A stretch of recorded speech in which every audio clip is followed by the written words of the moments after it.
샬롬, 예수도 알기 원하네 찬양하는 장미경입니다. 오늘이 예수도 알기 원하네 100번째 방송입니다. 그동안 청취하여 주신 GBS 청취자분들께 깊이 감사드립니다. 저에게 예수님을 자랑하고 찬양을 같이 나눌 수 있게 하여 주신 하와이 글로벌 복음방송에게 감사드립니다. 예수도 알기 원하네를 제작 진행하면서 참으로 행복합니다. 그때그때 하나님께서 주시는 은혜들을 나눌 수 있어서 너무 기쁩니다. 새로운 찬양들도 배우며 같이 찬양할 수 있어서 참으로 좋습니다. 제 스스로 제 능력으로는 할 수가 없는데 전적인 주님의 은혜로 이제껏 하고 있습니다. 앞으로 주님께서 계속 부어주실 은혜를 기대하며 기도합니다. 주님을 더 알고 싶습니다. 우리를 새롭게 고치시고 주님 마음에 합하게 빚으셔서 주님 마음껏 사용하여 주소서.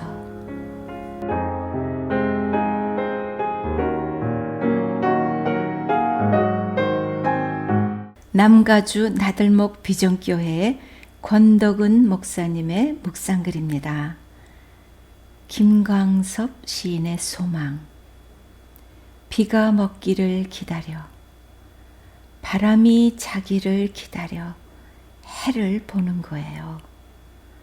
푸른 하늘이 얼마나 넓은가는 시로써 재며 사는 거예요. 밤에 뜨는 별은 바다 깊이를 아는 가슴으로 해는 거예요. 젊어서 크던 희망이 줄어서 착실하게 작은 소망이 되는 것이 고이 늙는 법이에요. 소박하다 못해 조촐하기까지 한 이런 소망을 품고 살 수 있다면 참 아름다운 마음, 멋진 인생일 듯하다. 젊어서 크던 희망이 줄어서 착실하게 작은 소망이 되는 것, 성숙함에 대한 이보다 나은 정의가 또 있을까?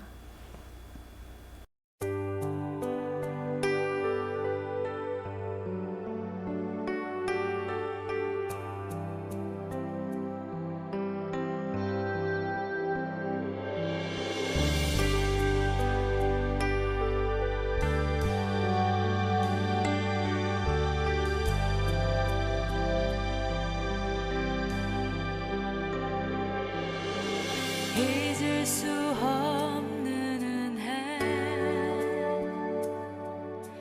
주님의 크신 사랑,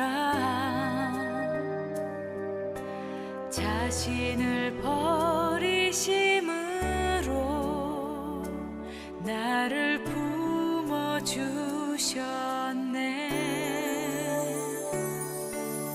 허물을 덮으시고 하시는 사랑, 놀라운 주님의 사랑, 내 맘을 녹이시네. 주 사랑해요, 진정 감사해요. 나를 생각하신 오직 주님만을 내 삶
비발디의 사계를 들으며 맞선을 보던 남녀. 돈가스를 먹으면서 어색한 분위기 속에서 남자가 먼저 말을 꺼냅니다. 이 곡이 무슨 곡인지 아세요? 여자가 대답한다. 돼지고기 아닌가요? 매일 똑같은 삶을 살아가다 보면 마음껏 웃고 참으로 즐거워하며 기쁜 시간을 갖는 것이 쉽질 않습니다. 감사하며 지금을 열심히 살아가다 보면 삶의 여유도 생기며 작은 일에서도 기뻐할 수 있다고 생각합니다. 내 중심의 삶에서 나의 눈을 들어 주님을 바라보면 그 주님의 눈으로 주위를 바라볼 수 있게 됩니다. 그러다 보면 주님의 마음으로 주위 사람들의 소중함을 알아가며 사랑할 수 있을 겁니다. 서울 서초동 소년법정에서 일어난 실제 법정 감동 이야기입니다. 서울 도심에서 친구들과 오토바이를 훔쳐 달아난 혐의로 구속된 16세 소녀. 그 아이는 홀어머니가 방청석에서 지켜보는 가운데 재판을 기다리고 있었습니다. 조용한 법정 안 중년의 여성 부장 판사가 입장했습니다. 전과 14범의 소녀는 무거운 보호 처분을 예상한 듯 어깨를 잔뜩 움츠렸습니다. 판사는 그런 소녀를 향해 다음과 같은 판결을 내렸습니다. 앉은 자리에서 일어나 나를 따라 힘차게 외쳐봐. 나는 이 세상에서 가장 멋있게 생겼다. 예상치 못한 재판장의 요구에 잠시 머뭇거리던 소녀는 나지막하게 나는 이 세상에서 라며 입을 열었습니다. 그러자 이번에는 더 큰 소리로 따라하라며 이렇게 주문했습니다. 나는 이 세상에 두려울 것이 없다. 이 세상에는 나 혼자가 아니다. 나는 무엇이든 할 수 있다. 큰 목소리로 따라하던 소녀는 이 세상에 나 혼자가 아니다 라고 외칠 때 참았던 눈물을 터뜨리고 말았습니다. 소녀는 작년 가을부터 14건의 절도, 폭행 등 범죄를 저질러 소년법정에 섰던 전력이 있었고 이번에도 동일한 범죄로 무거운 형벌이 예상되고 있는데도 불구하고 판사는 소녀를 법정에서 일어나 외치기로 판결을 내렸습니다. 판사는 이러한 결정을 내리며 말을 이어갔습니다. 이 소녀는 작년 초까지 어려운 가정 환경에도 불구하고 반에서 상위권 성적을 유지하였으며 장래 간호사를 꿈꾸던 발랄한 학생이었습니다. 그러나 작년 초 귀갓길에서 남학생 여러 명에게 끌려가 집단 폭행을 당하면서 삶이 송두리째 바뀌었습니다. 소녀는 당시 후유증으로 병원에 치료를 받았고 그 충격으로 홀 어머니는 신체 일부가 마비되었습니다. 소녀는 학교를 겉돌기 시작하였고 심지어 비행 청소년들과 어울려 범행을 저지르기 시작했습니다. 판사는 법정에서 지켜보던 참관인들 앞에서 말을 이었습니다. 이 소녀는 가해자로 재판장에 왔습니다. 그러나 이렇게 삶이 망가진 소녀에게 누가 가해자라고 말할 수 있겠습니까? 이 아이의 잘못에 책임이 있다면 여기에 앉아있는 여러분과 우리 자신입니다. 이 소녀가 다시 세상을 긍정적으로 살아갈 수 있는 유일한 방법은 잃어버린 자존심을 우리가 다시 찾아주는 것입니다. 그리고 눈시울이 붉어진 판사는 눈물이 범벅이 된 소녀를 법대 앞으로 세워 불러 이렇게 물었습니다. 이 세상에서 누가 제일 중요할까? 그건 바로 너야. 이 세상은 네가 주인공이야. 이 사실만 잊지 말거라. 그리고는 두 손을 쭉 뻗어 소녀의 차가운 손을 잡아주었습니다. 마음 같아서는 꼭 안아주고 싶지만 너와 나 사이에는 법대가 가로막혀 있어 이 정도밖에 할 수 없어 미안하구나.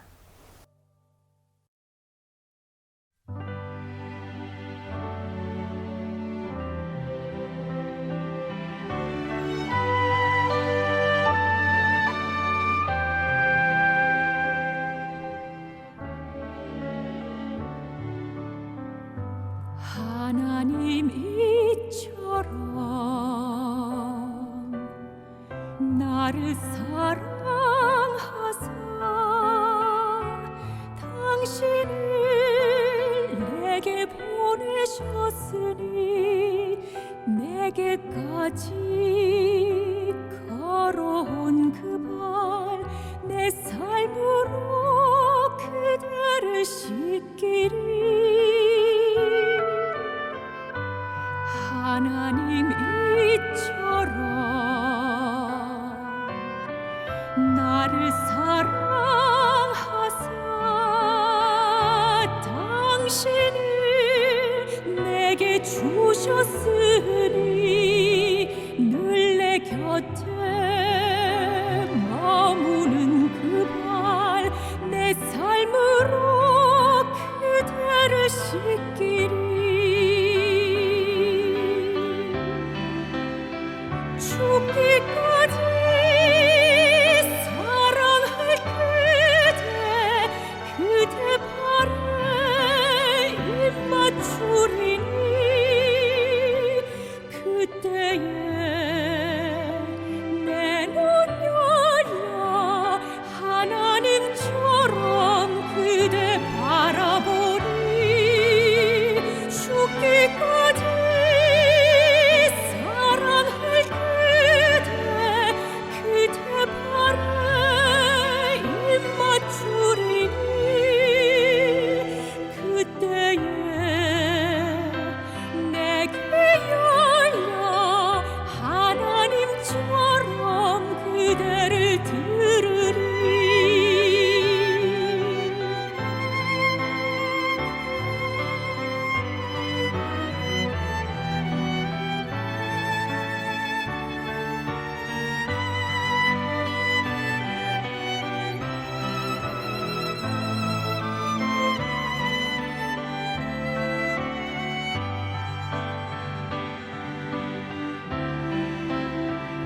죽기까지 사랑할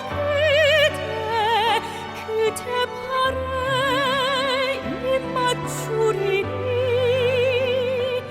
그때에 내 눈 열려 하나님처럼 그대 바라보리. 죽기까지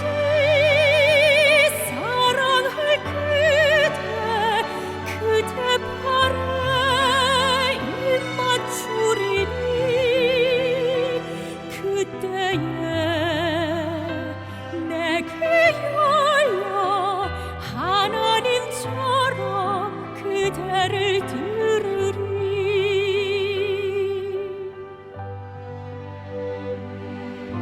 주의 눈으로 주님의 귀로 그대를 사랑하리.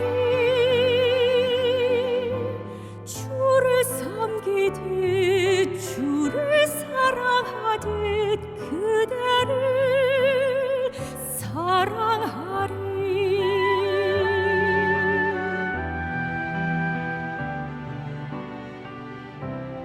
그대 사랑해.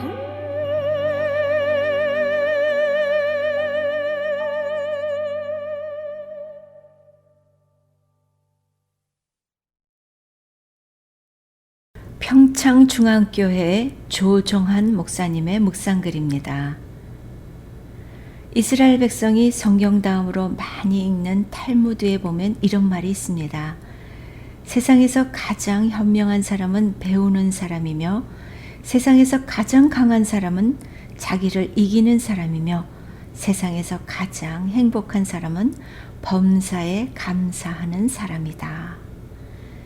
사람은 누구나 행복하기를 원하지만 모두 행복한 것은 아닙니다. 사람들은 찾기 어려운 행운이라는 꽃말을 가진 네잎클로버를 찾습니다. 그러나 지천에 널려있는 행복이라는 꽃말을 가진 세잎클로버는 무시합니다. 행복은 멀리 있지 않고 내 삶 가장 가까운 곳에 있습니다. 이 세상에서 가장 행복한 사람은 범사에 감사하는 사람입니다. 그래서 감사와 행복은 한 몸이요 한 뿌리입니다. 칼 힐튼은 그의 행복론에서 행복의 첫 번째 조건으로 감사를 뽑았습니다. 감사하라. 그러면 젊어진다. 감사하라. 그러면 발전이 있다. 감사하라. 그러면 기쁨이 있다.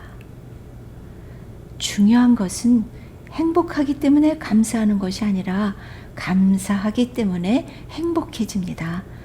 감사는 행복의 문을 여는 열쇠이기 때문입니다. 그 감사는 받는 것으로부터 시작되는 것이 아니라 현재의 은혜를 깨닫는 것이 감사의 출발점입니다. 일본의 종교 사상가 우찌무라 간조는 감사는 은혜 받는 그릇이라고 말했습니다. 이 감사의 그릇이 클수록 은혜가 크게 임하고 또 우리가 감사하는 그릇이 많을수록 은혜도 많이 임하는 것입니다.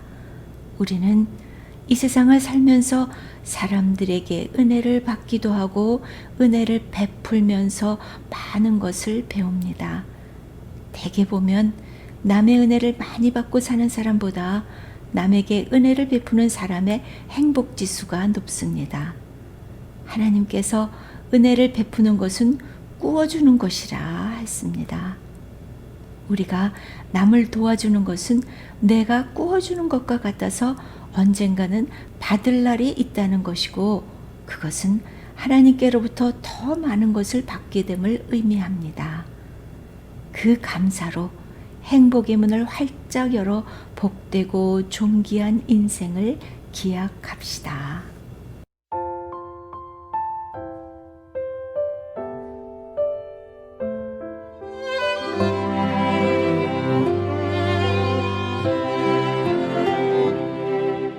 겸손히 울리는 나의 기도 간구보다 감사를 드립니다. 응답하심도 거절하심도 기다리라 하심도 그저 감사 위에 감사를 덮을 때 은혜 위에 은혜가 쌓이네. 모든 일에 감사 모든 순간에 그리 아니하실지라도 감사.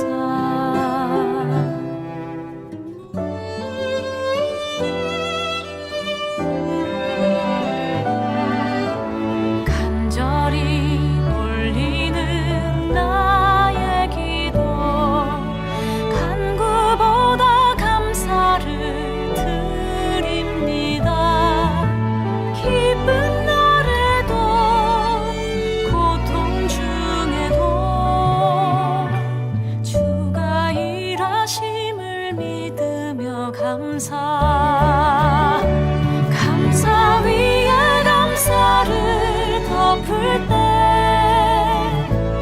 은혜 위에 은혜가 쌓이네. 모든 일에 감사 모든 순간에 그리 아니하실지라도 감사. 조종환 목사님의 또 다른 묵상글입니다. 희망할 이유. 어느 시인이 말했습니다. 씨앗을 손에 들고 새 소리를 들을 줄 알아야 한다. 얼마나 멋진 이야기입니까? 씨앗을 뿌리면 싹이 날 것이고 자라서 나무가 되면 새들이 깃들일 것입니다. 그것은 아름다운 비약입니다. 아주 작은 씨앗이 조금씩 성장하는 것은 순리이지만 머지않아 커다란 나무로 변한다는 사실이 기적처럼 느껴집니다. 사실 기적은 한낱 몽상이 아니라 꿈을 가꾸는 데서 비롯됩니다. 그래야 꿈이 현실로 이루어집니다. 예수님은 겨자씨처럼 지극히 작은 것에서 하나님의 나라를 보셨습니다.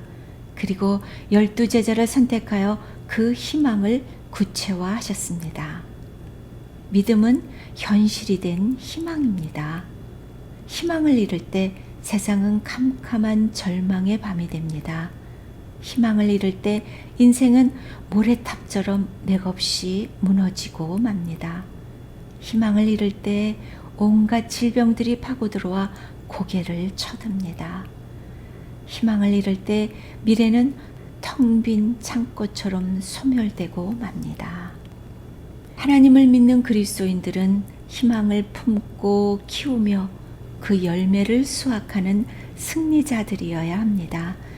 예수 그리스도야말로 그리스도인들에게 있어서 결코 없어서는 안 될 절대 희망이십니다.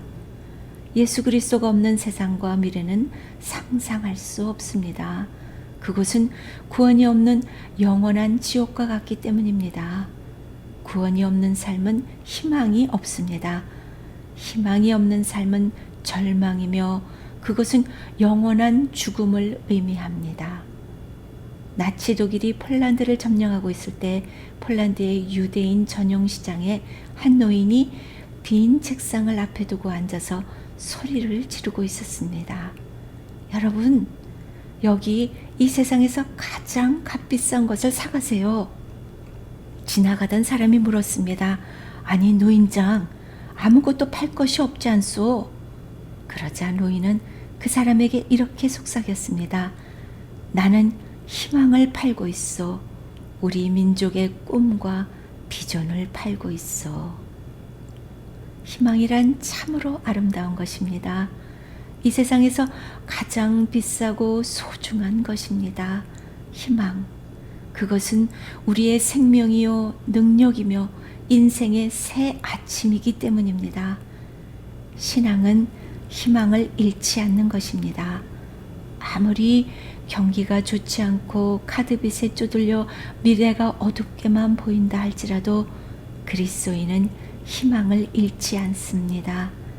예수 그리스도가 우리의 모든 희망의 시작이요 근원이기 때문입니다. 그리스도인은 바로 그분 때문에 오늘도 희망차게 살아야 할 이유와 특권이 있습니다.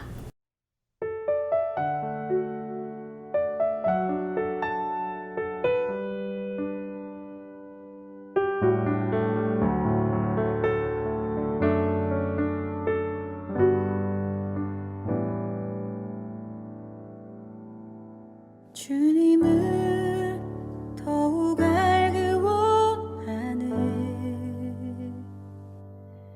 나 주님을 더욱 알기 원하네. 내 마음 다해 내 평생의 소원 내 주님 한 분만 간절히 알기 원하네. 내 평생의 소원 내 맘 다하여 주님을 알기 원하네.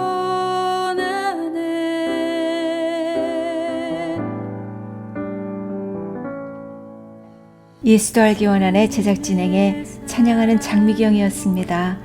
다음 주에 만나요. 샬롬. 주의 사